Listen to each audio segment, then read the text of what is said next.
5 Agustus, Richard ditetapkan tersangka atas laporan dari pengacara almarhum Joshua.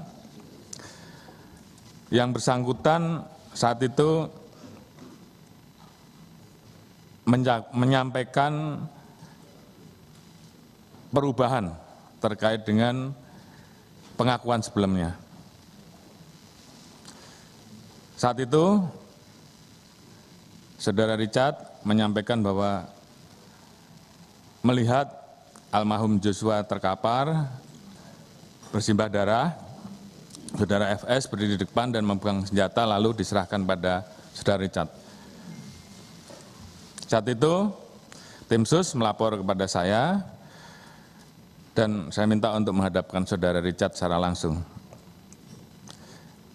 Kita tanyakan kenapa yang bersangkutan merubah.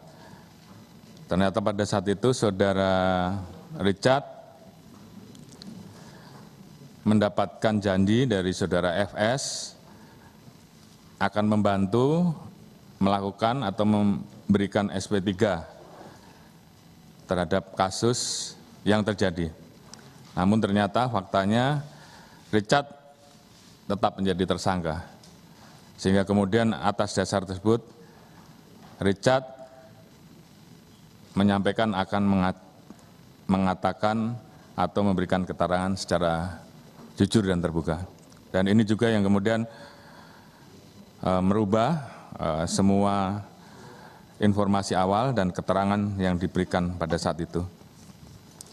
Richard minta disiapkan pengacara baru serta tidak mau dipertemukan dengan Saudara FS. Berangkat dari keterangan Saudara Richard, saat itu juga kami meminta salah satu anggota tim sus pada saat itu, Kadiftif, untuk menjemput Saudara FS. Di saat awal, FS masih belum mengakui, masih bertahan dengan keterangan awal.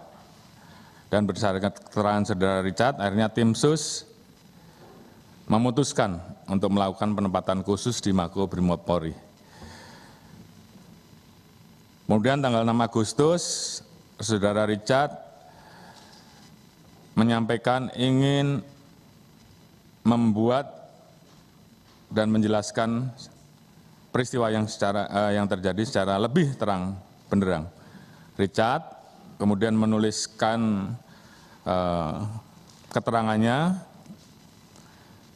secara tertulis, di mana di situ menjelaskan secara urut mulai dari Magelang sampai dengan TKP Duren 3 dan mengakui bahwa dirinya menembak Saudara Joshua atas perintah dari Saudara FS. Keterangan tersebut tentunya kita tuangkan di dalam BAP dan saat itu juga Saudara Richard meminta perlindungan ke LPSK untuk menjadi justice collaborator. Tanggal 7, Saudara Richard mengakui perbuatannya. Kemudian Saudara Riki dan Saudara Kuat juga ditetapkan tersangka. Saudara Kuat sempat akan melarikan diri namun diamankan dan berhasil ditangkap. Berdasarkan pengakuan dari 3 tersangka tersebut, maka Saudara FS akhirnya mengakui segala perbuatannya. 9 Agustus 2022 kami umumkan penetapan Saudara FS sebagai tersangka penembakan terhadap almarhum J, di mana pada saat itu dilakukan oleh Saudara Richard atas perintah Saudara Ferdi Sambo. Kemudian Saudara FS membuat skenario dan merekayasa seolah-olah terjadi peristiwa tembak-menembak antara Brigadir J dengan Brigadir Richard. Kemudian yang bersangkutan juga menembak ke dinding atau ke tembok berkali-kali seolah-olah terjadi peristiwa tembak-menembak.